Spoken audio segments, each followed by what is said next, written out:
किया जा रहा था। इसमें कितना सच था, कितना झूठ, कौन था अत्याचारी, क्या था अत्याचार। ये एक ऐसा केस था जो गाजियाबाद का मशहूर केस बनकर सामने आया और ना जाने कितने घिनौने जुर्म का पर्दाफाश कर गया। टू चेयरपर्सन मैडम, आपके हेल्प के लिए थैंक यू। मैं घर के बाहर तो एक लड़ाई जीत गई, लेकिन अपनों से हार गई हूँ। ऑफिस, गली, मोहल्ले, हर जगह उसकी वजह से नाक में दम हो गया है। मेरे माँ बाप, फ्रेंड्स, रिलेटिव कोई मेरे साथ नहीं है। मैं अकेली पड़ गई हूँ और सोचती हूँ कि मैं जिंदा क्यों हूँ।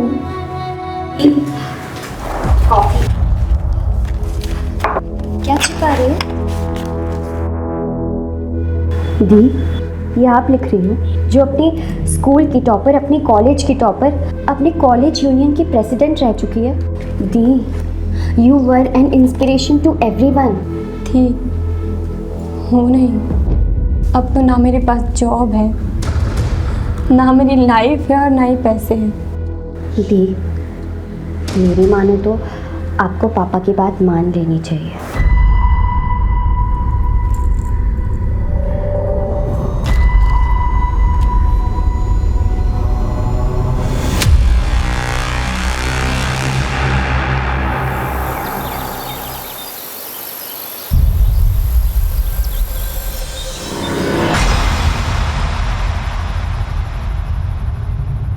हटो मेरे रास्ते से।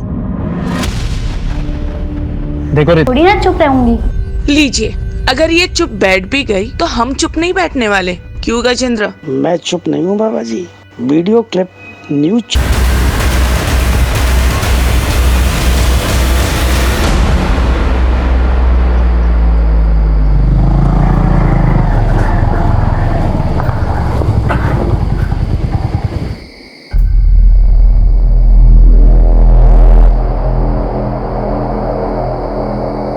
आप ना यहाँ पर रुको, मैं देख के आता हूँ।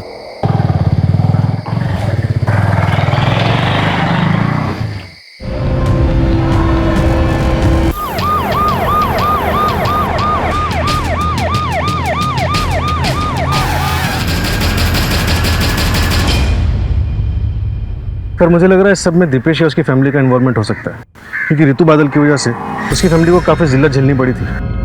क्या नाम था लड़के का? दीपेश तोमर सर। क्या हुआ? अभी भी जेल में। केस की सुनवाई हो चुकी है, लेकिन केस का फैसला आना बाकी है। मोबाइल फोन या पर्स वगैरह कुछ मिला? No sir. बॉडी को पंचनामे के बाद पोस्टमार्टम के लिए भेज दो।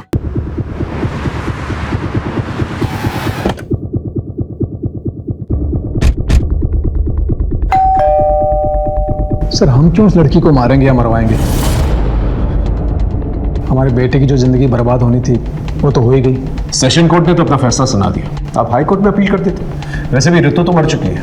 आप कोई ना कोई जुगाड़ करके अपने बेटे दीपेश को जेल से निकलवा लेते। हम कुछ नहीं करने वाले सर। ये दीपेश के साथ फोटो में ये शख्स कौन है? ये मेरा छोटा बेटा सर्वेश है, केरला गया है। हम आयुर्वेदिक दवाई के थोक विक्रेता हैं, वही लेने गए। जरा फोन लगाइए उसे। लगे लगे।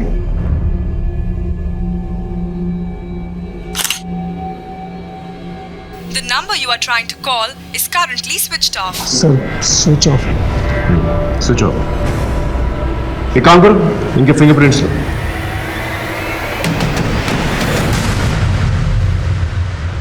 इस सर्वेश का मोबाइल सर्विलेंस पे डालो और उसके कॉल रिकॉर्ड्स निकालो और उसके फोटोज खबरी नेटवर्क पे डिस्ट्रीब्यूट करो। Right sir. अपने एक आदमी को तोमर के घर के आसपास नजर रखने के लिए करो। Okay okay sir. ये ऋतु के माँ बाप से बात हुई? उन्हें पुलिस स्टेशन आने के लिए कहा है सर।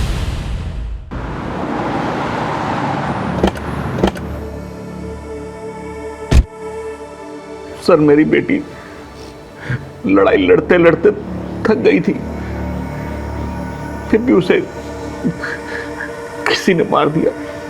हमारी ऋतु बचपन से ही दिमाग तेज और निडर लड़की थी, लेकिन इस रेप केस वाली घटना के बाद उसे और हमें सबको तोड़ के रख दिया था सर। उसने कुछ बताया था कि वो उस रात कहाँ गई? हमसे ज्यादा कुछ पूछते नहीं थे सर। उससे कुछ पूछते तो वो जल्दी चिढ़ जाती थी। मेरी बेटी अंदर से बहुत ही टूट गई थी।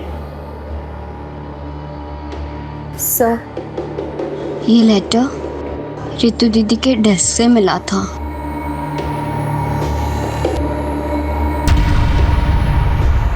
कहीं ऐसा तो नहीं कि बदनामी के डर से आप ही लोगों ने उसे मार दिया, मरवा दिया? ऐसा नहीं है सर, मुझे अपनी बेटी रितु से बहुत उम्मीदें थी। मैं अपनी उम्मीदें हार गया था, इसलिए सर मैं बहुत परेशान हो गया था। रितु की बेहतरी के लिए हमसे जो बन पड़ रहा था, जो कर सकते थे सर, हमने बहुत कोशिश की। माँ, मैं कैसे शादी करूँ? अभी मैं अपने पैरों पे भी खड़ी नहीं हुई हूँ। ना तो मेरे पास जॉब है, ना तो मेरे पास सेविंग्स और ना ही खुद का घर है। अब आप खुद बताओ, अगर मैं सेटल हो जाती हूँ और कल को मेरा डाइवोर्स हो जाता है तो कहाँ जाऊँगी, क्या करूँगी? अरे तुम लोग तो ऐसे बात करो जैसे कि इस रेप की घटना के बाद कोई भी लड़का उतावला हो रहा होगा इससे शादी करने के लिए। हर जगह से रिजेक्शन आ रहा है। आखिर तुझे जरूरत क्या थी ये केस करने की? पापा, वो मेरा कलीग था, हमें क्लाइंट पीपीटी रेडी करनी थी। अब मुझे क्या पता था कि वो मेरी ड्रिंक स्पाइक कर देगा और मेरे साथ वो सब कुछ करेगा। अब मैं बाहर वालों को क्या बोलूं जब आप लोग ही मुझ पे ट्रस्ट नहीं करते? ऐसा नहीं है सर कि हम अपनी बेटी रितु पर ट्रस्ट नहीं करते थे, लेकिन लोगों की बातों और उनके तानों ने हमें फ्रस्ट्रेट कर दिया था सर। और जैसे जैसे ये केस की सुनवाई होती रही, मीडिया और सोशल ऑर्गेनाइजेशन ने उसकी लड़ाई को सराहा और इसके बाद रितु के मन में आत्मविश्वास फिर से जगने लगा था। फिर सर हमने उसे नए सिरे से सब कुछ करने को कहा। देख बेटा, जो मैं तुझे उपाय बता रहा हूँ ना, उसे मान। मैं किसी साधु संत के पास नहीं जाऊंगी। पर किसी साइकेट्रिस्ट को तो कंसल्ट कर सकती है। I mean, किसी से भी कंसल्ट करो, पर करो, जाओ कहीं। उसके बाद वो कहाँ गई? सर फिर वो साइकेट्रिस्ट डॉक्टर रूपसी बसी से मिलने गई थी। सर, रितु के मर्डर में हम उसके फादर महेश बादल के हाथ को कंप्लीटली रूल आउट नहीं कर सकते। एक काम करो, इसके भी फिंगरप्रिंट्स मैच करके देखो और उसके कॉल रिकॉर्ड्स निकालो। Right sir.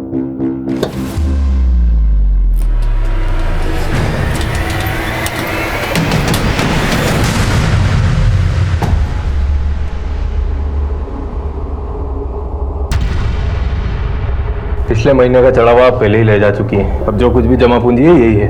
प्रणव, ये हमारे आश्रम के गहने पैसे हैं, ये हम ऐसे ही किसी को नहीं दे सकते।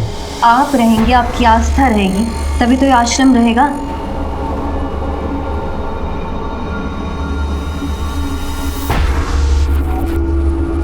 कितने पैसे है ये? कुल 25 लाख। और बाकी के पैसे? इससे ज्यादा नहीं मिल सकता। बाबा के टट्टू, तुम ज्यादा मत बोलो। करते वक्त मेरे पीछे मेरे रेपिस्ट का भाई पड़ गया था। व्हाट? लेकिन मैंने उसे डांट कर भगा दिया। मैंने बोला कि मैं पुलिस में कंप्लेंट कर दूंगी। That's great.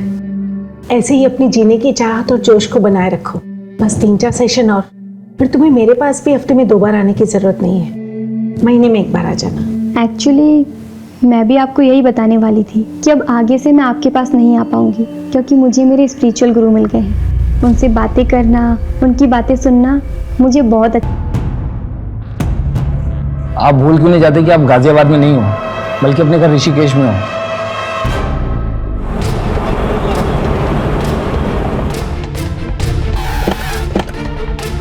कोई कहता है नौकरी परेशान कर रही है, कोई कहता है पत्नी परेशान कर रही है, कोई कहता है माँ बाप परेशान कर रहे हैं, कोई कहता है बच्चे परेशान कर रहे हैं।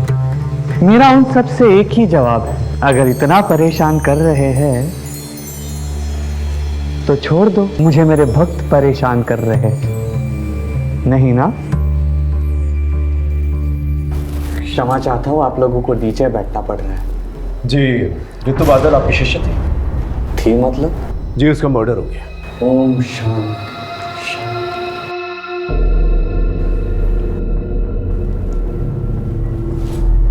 कब? 3 दिन पहले। बहुत तेजस्विनी थी वो, बेहद दुखद समाचार है ये। वो प्रभु के पास बहुत ही दुख दुविधा की घड़ी में आई थी।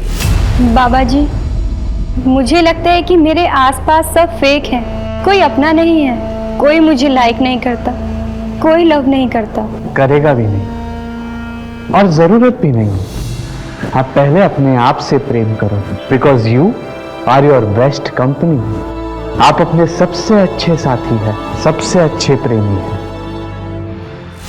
उसके बाद वो हमारे आश्रम में रोज आती, सत्संग के समय महिलाओं के घेरे में खूब नाचती और हमेशा खुश रहती। उसके बाद मैंने सुना कि वो भोजनालय में अपनी सेवा देती, बागबानी करती, चिड़ियों को दाने डालती। जब उसने आश्रम आना बंद कर दिया तो आपने उसके माँ बाप से पूछा नहीं कि वो क्यों नहीं आ रही? ये तो खुला आश्रम है, ना किसी को आने की मनाही है ना जाने की। वैसे ऋतु बादल में आपने क्या खास नोटिस किया था? लोग कहते हैं कि आश्रम में आने के बाद वो हमेशा खुश रहती थी, जीवन को एक नए सिरे से अपना रही थी। ऐसे में उसकी हत्या हो जाना ये बहुत दुर्भाग्यवश है। आज के ज़माने में बाबा कितने भी अच्छे, मुझे विश्वास नहीं, आपने एक आदमी को इस आश्रम के पास तैनात रखा। ये सर्वेश के बारे में कुछ पता चला? नहीं सर, उसका फ़ोन भी बन जा रहा है और वो घर पे भी नहीं है। एक काम करो, दीपेश से मिलने के लिए, उससे पूछताछ करने के लिए जेल में एक एप्लीकेशन डालो और ये पता करो ये सर्वेश दीपेश के साथ मिलकर जेल में कुछ प्लान तो भी कर। Right sir.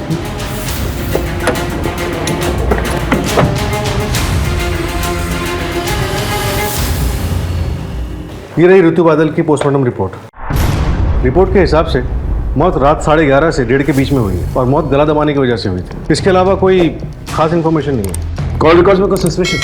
नो सर, लेकिन ऋतु का फ़ोन मौत के ठीक 1 महीने पहले से दिन में काफ़ी टाइम के लिए बंद रहने लगा था। लोकेशन चेक किया, कहाँ ऑन हुआ कहाँ ऑफ हुआ? सर बाबा के आश्रम में ऑफ होता था और घर में ऑन होता था। सर हाँ सर, ये रहे फिंगरप्रिंट रिकॉर्ड्स। ओके, इसके मुताबिक ऋतु की गर्दन पे जो फिंगरप्रिंट्स मिले हैं वो उसके माँ बाप से मैच नहीं करते और ना ही दीपेश के बाप से मैच करता है। या फिर शायद दीपेश के फरार भाई सर्वेश ने हत्या की। राम राम सर जी। बोलो। आपका शक सही निकला था। दीपेश ने अपने भाई सर्वेश का हिस्ट्री शूटर अवनीश से कॉन्टेक्ट करवाया था। फिर तो सर अवनीश के अड्डे पर धावा बोलता, क्योंकि अब जेल जाकर दीपेश से पूछताछ करने की जरूरत तो नहीं पड़ेगी। राइट।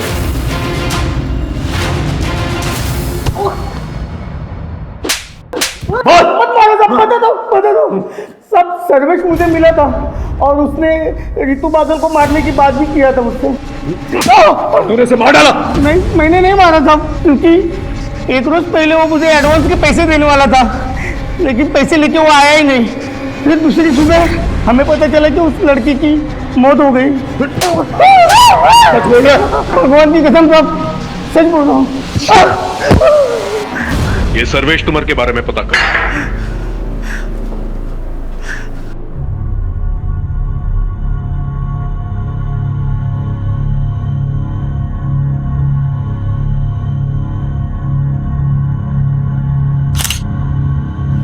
दिखाओ, अच्छी आई है ना? चाहिए। ये देखो। नीतू जी, मैंने आपके बारे में न्यूज़पेपर में पढ़ा था। तो क्या सोचा तुमने? लड़की ने लड़के को फंसा लिया? नहीं, मैंने ऐसा नहीं सोचा। मतलब मैंने सोचा कि आपके अंदर इतनी हिम्मत कहाँ से आई। मतलब आपका रेप हुआ, उसके बाद आप सीधे हॉस्पिटल गई, उसके बाद आपने मेडिकल एग्जामिनेशन करवाया, फिर आप पुलिस स्टेशन गई, रिपोर्ट लिखवाई। क्योंकि मैं अगर पूरे प्रोसेस से नहीं जाती तो कहीं पकड़ा ही नहीं जाता। मतलब वो इतने बड़े बिजनेसमैन का बेटा, वो तो आप जानते ही हो। और आपको सेंस भी हो गया होगा कि वो कल जाकर आपको बदनाम तो करेगा ही, आपकी नौकरी भी चली जाएगी, आपके परिवार वाले आप पर सवाल भी उठाएंगे। यही तो प्रॉब्लम है। आज तक औरतें और लड़कियां यही सोच सोच कर अत्याचार सहते आ रही, पर अब नहीं। आखिर हमारे समाज में कभी ना कभी किसी ना किसी को तो कदम उठाना पड़ेगा। ये आपने सही कहा। वैसे मैं ना आपका बहुत बड़ा फ़ैन हूँ। मतलब आपको कभी भी मेरी ज़रूरत पड़े ना तो प्लीज़ आप मुझे बुलाइए।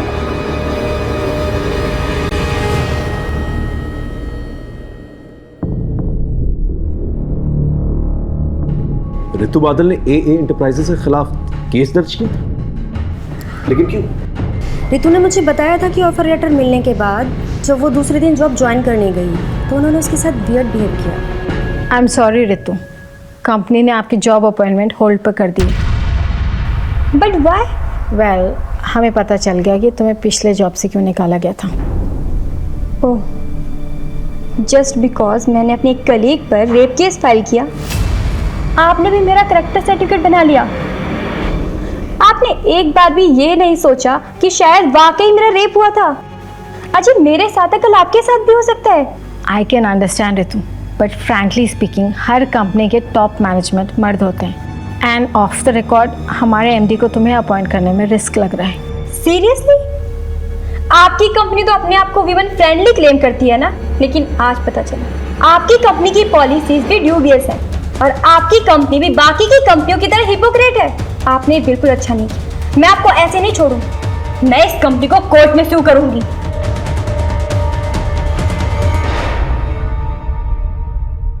अब ऋतु रही नहीं है तो केस का कोई फायदा नहीं है, कंपनी ने एम्प्लॉय को भी निकाल दिया है। सर हो सकता है कि उस एम्प्लॉय ने बदला लेने के लिए ऋतु का मर्डर कर दिया या फिर करवा दिया। उस एम्प्लॉय की डिटेल्स हैं आपके पास? ये इसका बायोडेटा। सोनल गुनात्रा। मेरी कंपनी ने मुझे सिर्फ एक पंचिंग बैग के जैसे यूज़ किया है। मेरे एमडी ने खुद एक पेपर लाके दिखाया था मुझे, जिसमें लिखा था कि ऋतु ने पिछली कंपनी पर एक रेप केस डाला है और मुझसे उन्होंने कहा कि ऋतु को जॉब से बाहर निकाल दो। फिर बाद में जब ऋतु ने इस कंपनी पर केस डाला तो मेरे एमडी ने कंपनी की इमेज को साफ सुथरा रखने के लिए मुझे जॉब से बाहर निकाल दिया और कहा कि ऋतु को एम्प्लॉय करने का डिसीजन मेरा पर्सनल डिसीजन था, ना कि कंपनी का डिसीजन। आप 10 तारीख को रात को 11:30 बजे से 1:30 बजे के बीच में कहाँ थी? सर मैं अपने पीजी में थी, गौतम नगर में। ठीक है, आप जा सकते। इसके स्टेटमेंट को क्रॉस चेक करो, देखो ये सच बोल रही है नहीं। ऋतु मर्डर केस में हमारे पास कोई ठोस सबूत नहीं था, लेकिन हमारे शक के दायरे में ऋतु के माँ बाप, रेपिस्ट दीपेश तुमर उसका बाप और उसका भाई सोनाल गुनात्रा और साथ ही साथ ब्रह्मचारी इच्छानंद सरस्वती का वो आश्रम था। क्योंकि हमारे पास कोई ठोस सबूत नहीं था, इसलिए हम किसी को अरेस्ट नहीं कर सकते थे। सर्वेश तुमर अभी भी लापता था, लेकिन यह पता लगाने के लिए कि उसने मर्डर किया है कि नहीं, हमने उसके पर्सनल टूथब्रश को फिंगरप्रिंट्स एनालिसिस के लिए भिजवा दिया था और इसी बीच हमें एक लीड मिली। हेलो साइबर सेल, ऋतु बादल की इंफॉर्मेशन शेयर की थी मैंने, उसका कुछ पता चला? इंफॉर्मेशन करेक्ट है, थैंक यू सर। एक सुराग मिला है, ये देखिए। ऋतु बादल का सोशल मीडिया पे 2 अकाउंट्स हैं, एक ये और एक ये। एक नॉर्मल ऋतु बादल के नाम से और एक योगिनी ऋतु बादल के नाम से। तुम कहना क्या चाहते हो? सर ये दोनों अकाउंट्स 2 अलग अलग नंबर से लिंक हैं। इसका मतलब ऋतु बादल ने अपने अंदर बदलाव महसूस किया, इसलिए उसने एक नया नंबर दिया। सर साइबर सेल से दूसरा नंबर मुझे जल्दी मिल जाएगा, इसके बाद मैं इसकी कॉल डिटेल्स और इसकी लोकेशन डिटेल्स दोनों निकलवा दूँ। गुड। नमस्ते बाबा जी, ये लीजिए। परेशान ना बाबा जी, मैं सलोनी जी की कोई बात टाल नहीं सकता, जमीन पे कंट्रोल आपका ही रहेगा। मुझे लंदन हेड ऑफिस को नए नए इन्वेस्टमेंट दिखाने होते हैं, वो मैं दिखा दूंगा और इस तरह आपके पैसों की प्रॉब्लम भी सॉल्व हो जाएगी। और फिर जब आपके पास पैसे आ जाएंगे आप अपनी ज़मीन वापस ले लीजिएगा।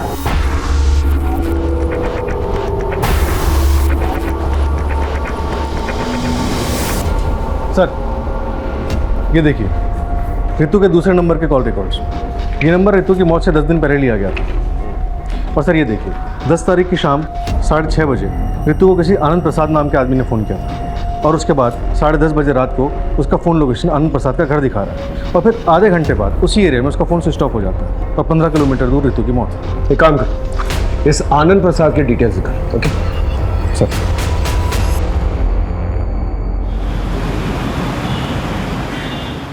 मिस्टर आनंद प्रसाद इस लड़की को जानते हैं? हाँ, ये तो वही लड़की है जो मेरे पास जॉब के लिए आई थी। Hello sir. बैठो बैठो। आप मिलने के लिए बहुत डेस्परेट थे मिस ऋतु? एक्चुअली सर, आपकी कंपनी की अपॉइंटमेंट के बारे में मुझे आज ही पता चला, तो मैंने सोचा कि वैकेंसी फुल होने से पहले मैं आपसे आके घर ही मिल लूँ। कितनी देर तक थी आपके घर पे? तकरीबन आधे घंटे में। उसके तुरंत बाद उसका मोबाइल नेटवर्क ऑफ हो जाता है और उसके आधे घंटे की दूरी पे उसका मर्डर हो जाता है। क्या बात कर रहे हैं आप? मैंने तो उसे जॉब पे रखने का मन बना लिया था। ठीक है, थैंक यू वेरी मच, आप जा सकते हैं। सर वैसे तो ये आनंद प्रसाद एमडी है, लेकिन मुझे इस पर भी शक हो रहा है।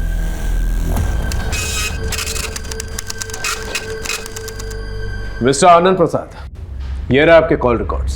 इसके मुताबिक अब बहुत यंग लड़कियों के संपर्क में थे। So what, is there any problem? Yes there is. ये यंग लड़कियां सावली सलोनी आपको भेजा करती थी।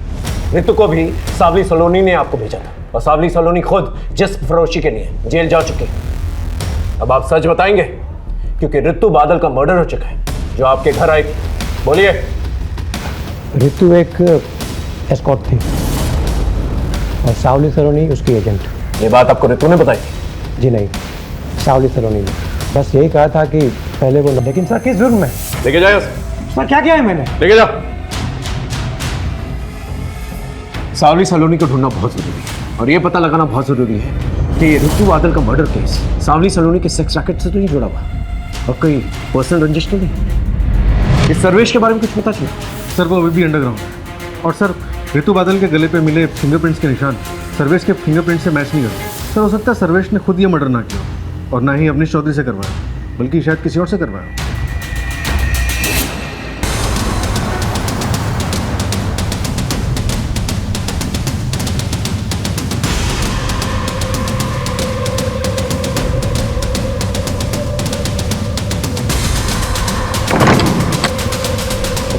क्या हुआ?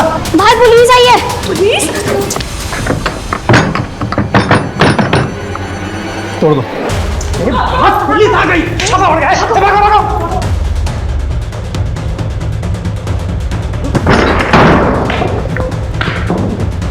उस तरफ सर्च करो।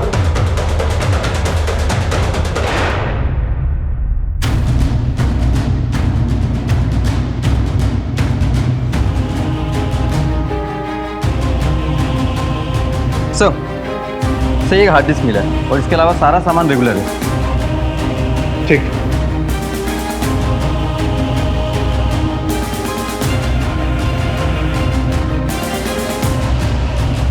और सर इसमें काफ़ी आदमी ऐसे हैं जो कोई मूवमेंट नहीं कर रहे हैं, ऐसा लगता है जैसे बेहोशी की हालत में।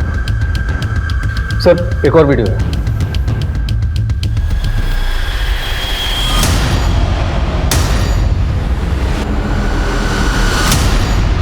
ये सत्य है कि सावली सलोनी मुझे ब्लैकमेल कर रही थी। आपको ये बात हमें पहले बतानी चाहिए थी, हम उसे पकड़ने की कोशिश करते। लेकिन हमारी मुफ्त में बदनामी होती, ना मुझे कुछ हासिल होता ना हमारे आश्रम। आपको इस बात का पता है कि ऋतु बादल सावली सलोनी के संपर्क में थी? ये नहीं हो सकता। क्या आप ये बता सकते हैं कि कभी आपने ऋतु को सावली सलोनी के साथ देखा? हो सकता है उसके कहने पर वो इस आश्रम में आई। जी नहीं, हमें ऐसी कोई जानकारी नहीं थी, और ऋतु का परिवार हमारे आश्रम से सालों से जुड़ा हुआ है, तो फिर वो सावली सलोनी के कहने पर हमारे आश्रम में क्यों आएगी? ये सावली सलोनी आपको ब्लैकमेल क्यों कर रही थी? यही सवाल मैंने उससे भी किया था। तुम्हारे इस धर्म के धंधे ने। धंधा नहीं, आस्था बोलिए। हाँ हाँ वही वही। तुम्हारे इस आश्रम के कारण लोगों ने मेरे ठिकाने पर दारू पीना, चरस गांजा फूकना, सेक्स करना कम कर दिया है। इन सब की भरपाई के लिए तुमको पैसा देना होगा। हम बहुत जल्द सावली सलोनी को पकड़ लेंगे। अगर वो आपके संपर्क में आती है तो प्लीज हमें इन्फॉर्म कीजिएगा।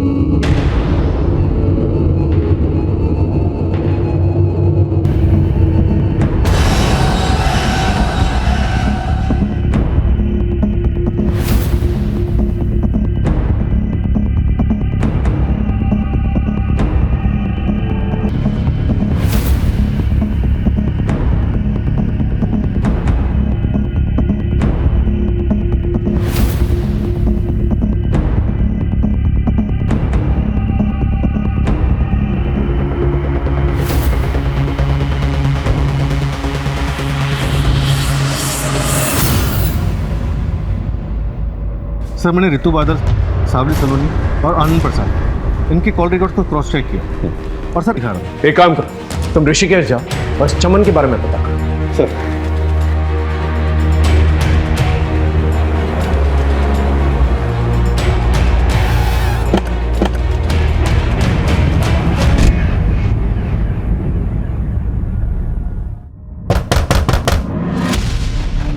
जी चमन श्रीवास्तव, जी मेरा भाई है। आप कौन? UP police. सर चमन जब से गाजियाबाद से आया था हमेशा परेशान रहता था। वो किसी ऋतु का नाम लेता था। रोज रात वो डरावने सपने देखता था और अचानक नींद से उठ जाता था। और अभी कुछ दिन पहले ही वो वापस गाजियाबाद चला गया। मैं गाजियाबाद जा रहा हूँ, मुझे वहाँ पर कुछ हिसाब चुकता करना बाकी है। पर सर हुआ क्या? हमें शक है तुम्हारे भाई चमन ने ऋतु बादल नाम की लड़की का खून किया। नहीं सर, मेरा भाई एक कलाकार आदमी है, वो किसी का खून नहीं कर सकता। क्या करता है तुम्हारा भाई? सर चमन पहले फोटोग्राफर था और अब वीडियो बनाने का काम करता है। कहीं वो इसके लिए काम तो नहीं करता? नहीं सर, मैं इसे नहीं जानता। और सर चमन ने मुझे कभी बताया नहीं कि किसके लिए काम करता है। तुम्हारे भाई से आखिरी बार बात कब हुई थी? सर उसका फ़ोन 2 दिन से स्विच ऑफ आ रहा है। ऐसे बहुत सारे सवाल थे जिसका जवाब अभी तक हमारे पास नहीं था, जैसे ऋतु और चमन का कनेक्शन, ऋतु और सावली सलोनी का कनेक्शन, और इन सब में सावली सलोनी इच्छानंद सरस्वती को ब्लैकमेल क्यों कर रही थी। जब तक हम इन सवालों के जवाब ढूंढते हमें एक लाश मिली जिसने हमारी उलझने और भी बढ़ा दी।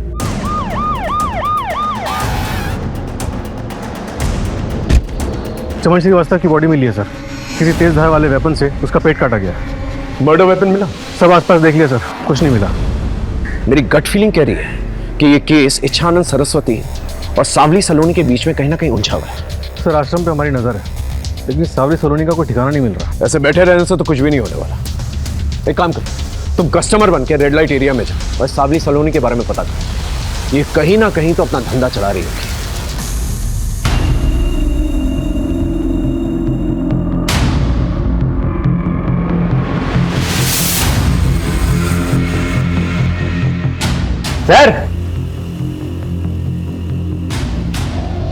सर क्या चाहिए? एक बात बताओ, कोई कॉलेज का कौला माल मिलेगा क्या? एकदम बढ़िया पटाखा, मतलब वो समझते हो ना, एयर होस्टेस मॉडल टाइप का वैसा। यहाँ तो सिर्फ इन्फॉर्मेशन मिलेगा, बाकी काम तो होटल में होगा, लेकिन पैसा बहुत लगेगा। तो भैया पैसों की चिंता मत करो, बस तुम माल दिखाओ तो एकदम टकाटक होना चाहिए। एक मैडम है, बात करके बताता हूँ।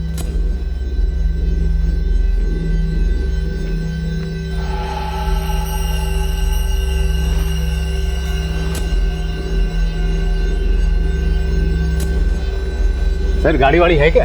तो गाड़ी है ना बाबू, इधर है, चलो आओ। चलिए चलो। मुझे थोड़ा इम्प्रेस करना है। हाँ मैं कर लूँगी, मेरी वर्क प्रोफाइल अच्छी है। वो कुछ और ही समझ रही थी, लेकिन तुम ऑलरेडी पैसे ले चुकी थी उसके नाम पर। नए में तो सब लड़कियां ऐसे ही करती है सर, पर मुझे क्या पता था कि वो ऐसे भाग जाएगी। ये चमन श्रीवास्तव कौन? वैसे तो वो वीडियो बनाता है, पर लड़कियों की सिक्योरिटी के लिए हम उसे साथ में भेज देते थे, पर वो उस ऋतु को पसंद करने लग गया था और उसी ने उसे भगाने में भी मदद की थी। इसलिए तुमने उसका मर्डर कर दिया? नहीं सर, मैंने किसी को नहीं मारा सर। चलिए 1 मिनट के लिए मान लेते कि तुमने ऋतु और चमन को नहीं मारा, लेकिन ब्रह्मचारी इच्छानंद सरस्वती, उसे तो ब्लैकमेल किया ना तुमने? बिल्कुल किया था सर, करती नहीं तो वो रास्ते पे कैसे आता। ऋतु तो काफी सुलझी हुई लगी, तुम्हारे संपर्क में कैसे? मेरे पार्टनर की मदद से, उसी ने उसे धोखे से मेरे पास भेजा था। कौन है तुम्हारा पार्टनर? सावली सलोनी ने तुम्हारी पूरी सच्चाई हमें बता दी। ये है वो डायरीज जिसमें तुम्हारे पूरे क्लाइंट्स के नंबर हैं और वो सारी लड़कियों के नंबर हैं जिनसे तुम प्रोस्टिट्यूशन कराया करते थे। आज वो तुम्हारी चुंगल से आजाद है, वो तुम्हारे खिलाफ बयान देगी। अब तुम अपनी कहानी खुद बताओगे या मुगल भाई? बोलो।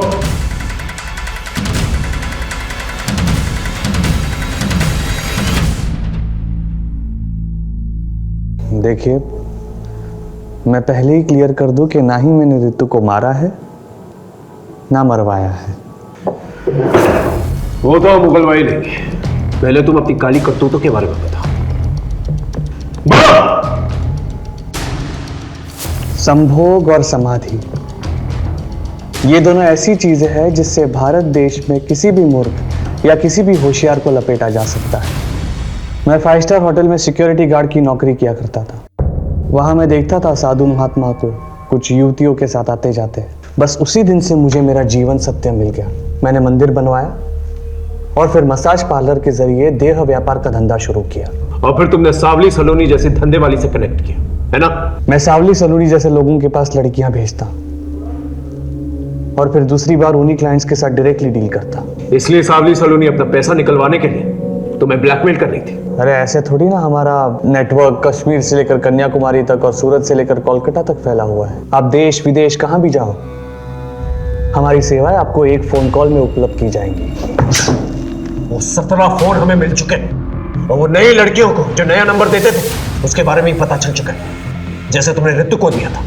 लेकिन बहुत बड़ी गलती कर बैठे तुमने ऋतु को अपने प्रेम जाल में फंसा दिया। तुम्हारे अड्डे से हमें ये चिट्ठी मिली है। जीवन की आदत पड़ जाती है, लेकिन ऋतु ऐसी लड़की नहीं। इसीलिए मैंने ऋतु को नौकरी के लिए सावली सलोनी के पास भेजा था। तुम एक काम करो, तुम सावली सलोनी से जाके मिलो, वो हमारी परम भक्त है, वो तुम्हें सही इंसान से मिलवा देगी जो तुम्हें बेहतरीन नौकरी देगा। थैंक यू सो मच बाबा जी। लेकिन ऋतु वहां से भाग गई। और ये बात तुम्हें चमन के थ्रू पता चली, जो तुम्हारे लिए ब्लैकमेलिंग किया करता था और सेक्स वीडियोस बना करता था, और फिर बाद में तुमने ऋतु को मार डाला। मैंने ऋतु को नहीं मारा, लेकिन हाँ, चमन ऋतु को भगाकर ले गया था। जब तक हम लोग वहां पर पहुंचे तब तक ऋतु मर चुकी थी और चमन भी गायब था। चमन गायब नहीं हुआ था, तुमने उसे मार दिया। मारा नहीं, मुक्ति दी थी। ऋतु की मौत से व्याकुल हो गया था वो, बार बार पुलिस के पास जाने की धमकी दे रहा था।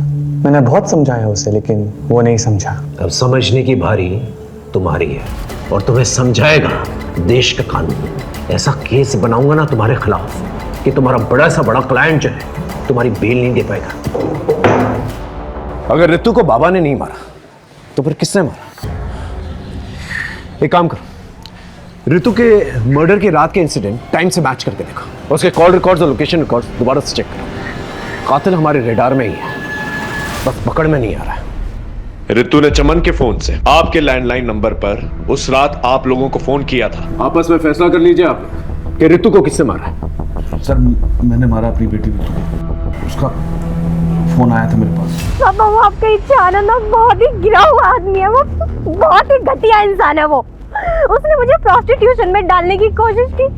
मैं अपने एक दोस्त के साथ ग्रीन पार्क के गेट नंबर 2 के पास हूँ। पापा प्लीज जल्दी आ जाओ। सर मैं उससे बहुत तंग आ गया था और बाबा की बुराई मैं नहीं सुन सकता था, इसलिए गर्दन दबाकर मैंने उसे मार दिया। झूठ बोल रहे सर, ऋतु का फोन मुझे आया था सर। बाबा जी को हम पूछते हैं और ऋतु फोन पे बाबा जी के बारे में अनाप शनाप बके जा रही थी। बस गुस्से में आकर मैंने उसे मार दिया। नहीं इंस्पेक्टर साहब, ऋतु को मैंने मारा है। नहीं साहब, मैंने मारा है सर। सर मैंने मारा है सर। आप लोग, ये रहे आप लोगों के फिंगरप्रिंट रिकॉर्ड्स। ये ऋतु की गर्दन पे मिले फिंगरप्रिंट रिकॉर्ड्स और आप दोनों के फिंगरप्रिंट रिकॉर्ड्स मैच नहीं होते।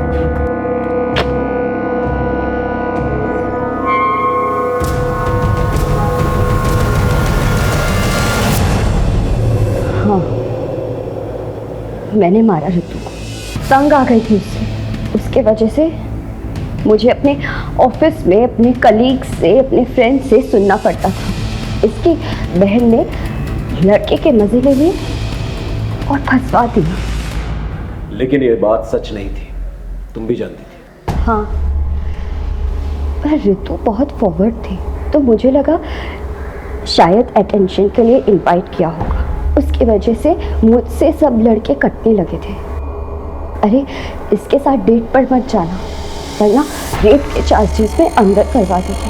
पर फिर जब उस दिन उसने वो बाबा के धोखेबाज वाली बात की तो फिर मेरी सटक गई। मुझे लगा ये सारे पंगे इसी के साथ क्यों होते, शायद यही सब कुछ करती होगी और मैंने मार दिया उसको। और ये बात तुमने अपने माँ बाप को बताई। वो एक बेटी तो खो ही चुके थे, दूसरी नहीं खोना चाहते थे, इसलिए तुम्हें प्रोटेक्ट कर रहे थे। हाँ सर। ब्रह्मचारी इच्छानंद सरस्वती एक फ्रॉड, एक धोखेबाज इंसान है और उसकी आस्था में आकर तुमने अपनी बहन को ही मारा।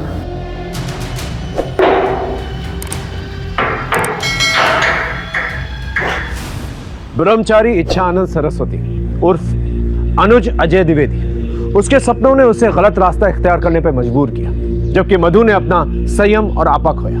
खून और आदर्शों के रिश्तों पर भरोसा ना करके उसने अधर्म का रास्ता चुना और गुनाह कर बैठी। पैसों और जिस्म की रंगीनियों से दूर रहे। इसी दस्तक के साथ मैं सीनियर इंस्पेक्टर हिमांशु रावत आपसे विदा लेता हूं। फिर मिलेंगे एक नए केस के साथ।